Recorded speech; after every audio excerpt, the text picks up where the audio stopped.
ಕಾಂಗ್ರೆಸ್ನ ಮೂರನೇ ಪಟ್ಟಿ ರಿಲೀಸ್ ಆಗಿದೆ. 4 ಕ್ಷೇತ್ರಗಳಿಗೆ ಅಭ್ಯರ್ಥಿ ಘೋಷಣೆಗಳನ್ನು ಪೆಂಡಿಂಗ್ ಉಳಿಸಿಕೊಂಡಿತ್ತು ಕಾಂಗ್ರೆಸ್. ಈಗ 3 ಕ್ಷೇತ್ರಗಳಿಗೆ ಅಭ್ಯರ್ಥಿಗಳನ್ನು ಫೈನಲ್ ಮಾಡಿ ಘೋಷಣೆ ಮಾಡಿದೆ. ಚಾಮರಾಜನಗರದಿಂದ ಸುನಿಲ್ ಬೋಸ್ಗೆ ಘೋಷಣೆ ಆಗಿರುವಂತಹದ್ದು, ಬಳ್ಳಾರಿಯಿಂದ ಟಿ ತುಕಾರಾಂ ಅವರಿಗೆ ಟಿಕೆಟ್ ಸಿಕ್ಕಿರುವಂತಹದ್ದು, ಚಿಕ್ಕಬಳ್ಳಾಪುರದಿಂದ ರಕ್ಷಾರಾಮಯ್ಯ ಅವರು ಕಣಕ್ಕಿಳಿತಾ ಇದ್ದಾರೆ. ಕೋಲಾರ ಟಿಕೆಟ್ ಅನ್ನು ಇನ್ನೂ ಘೋಷಣೆ ಮಾಡಿಲ್ಲ. ಇವತ್ತು ಕೂಡ ಟಿಕೆಟ್ ಘೋಷಣೆ ಮಾಡಿಲ್ಲ ಹೈಕಮಾಂಡ್ ಕೋಲಾರಕ್ಕೆ. ಬಣ ರಾಜಕೀಯದಿಂದ ಟಿಕೆಟ್ ಘೋಷಣೆ ಮಾಡಿಲ್ಲ ಕಾಂಗ್ರೆಸ್. ಚಿಕ್ಕಬಳ್ಳಾಪುರದಿಂದ ರಕ್ಷಾರಾಮಯ್ಯ, ಶಿವಶಂಕರ್ ರೆಡ್ಡಿ ನಡುವೆ ದೊಡ್ಡ ಮಟ್ಟದ ಪೈಪೋಟಿ ಇತ್ತು. ಕೊನೆಗೂ ಕೂಡ ರಕ್ಷಾರಾಮಯ್ಯ ಅವರಿಗೆ ಟಿಕೆಟ್ ಸಿಕ್ಕಿದೆ. ಚಾಮರಾಜನಗರದಿಂದ ಸುನಿಲ್ ಬೋಸ್, ಮಾಜಿ ಸಚಿವರಾದ ಬಿ ಸೋಮಶೇಖರ್, ನಂಜುಂಡಸ್ವಾಮಿ ನಡುವೆ ಪೈಪೋಟಿ ಇತ್ತು. ಇಲ್ಲಿ ಸುನಿಲ್ ಬೋಸ್ಗೆ ಮಣೆ ಹಾಕಿರುವಂತಹದ್ದು. ಬಳ್ಳಾರಿ ಎಸ್ಟಿ ಮೀಸಲು ಕ್ಷೇತ್ರ, ಇಲ್ಲಿ ಉಗ್ರಪ್ಪ, ಸೌಪರ್ಣಿಕಾ, ತುಕಾರಾಂ ನಡುವೆ ದೊಡ್ಡ ಮಟ್ಟದ ಪೈಪೋಟಿ ಇತ್ತು. ತುಕಾರಾಂ ಪುತ್ರಿ ಸೌಪರ್ಣಿಕಾ ಅವರಿಗೆ ಟಿಕೆಟ್ ಅನ್ನು ಕೊಡಿಸಲಿಕ್ಕೆ ತುಕಾರಾಂ ಭಾರಿ ಪೈಪೋಟಿಯನ್ನು ಮಾಡಿದ್ರು. ಕೊನೆಗೂ ಕೂಡ ತುಕಾರಾಂ ಅವರಿಗೆ ಈಗ ಟಿಕೆಟ್ ಅನ್ನು ಕೊಟ್ಟಿದೆ. ನೀವು ಕೂಡ ಕಾಂಗ್ರೆಸ್ನ ಮೂರನೇ ಪಟ್ಟಿ ರಿಲೀಸ್ ಆಗಿದೆ. ಅಲ್ಲಿ ಘೋಷಣೆ ಆಗಿರುವ ಅಭ್ಯರ್ಥಿಗಳ ಲಿಸ್ಟ್ ಅನ್ನು ಗಮನಿಸ್ತಾ ಇದ್ದೀರಿ. ಬಳ್ಳಾರಿಯಿಂದ ತುಕಾರಾಂ ಅವರಿಗೆ ಟಿಕೆಟ್ ಸಿಕ್ಕಿರುವಂತಹದ್ದು, ಚಾಮರಾಜನಗರದಿಂದ ಸುನಿಲ್ ಬೋಸ್ ಅವರಿಗೆ ಟಿಕೆಟ್ ಸಿಕ್ಕಿದೆ.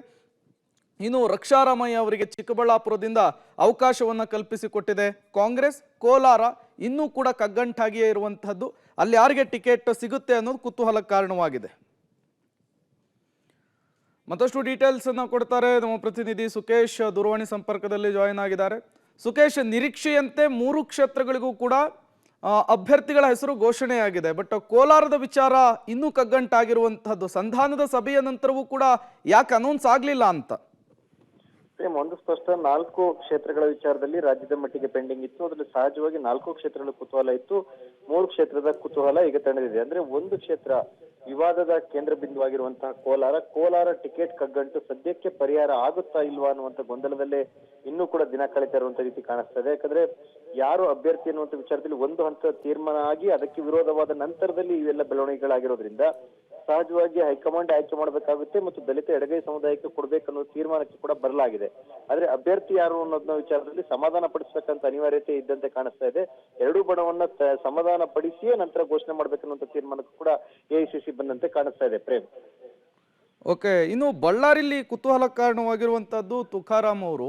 ಕಾರಣ ಉಗ್ರಪ್ಪ, ಸೌಪರ್ಣಿಕಾ ನಡುವೆ ಜೊತೆಗೆ ತುಕಾರಾಂ ಅವರ ನಡುವೆ ದೊಡ್ಡ ಮಟ್ಟದ ಪೈಪೋಟಿ ಉಂಟಾಗಿತ್ತು. ಕೊನೆಗೂ ಕೂಡ ತುಕಾರಾಂ ಅವರಿಗೆ ಟಿಕೆಟ್ ಅನ್ನ ಸಿಕ್ಕಿರುವಂತದ್ದು. ಥ್ಯಾಂಕ್ ಯು ಸುಕೇಶ್, ತಮ್ಮೆಲ್ಲ ಮಾಹಿತಿಗಾಗಿ.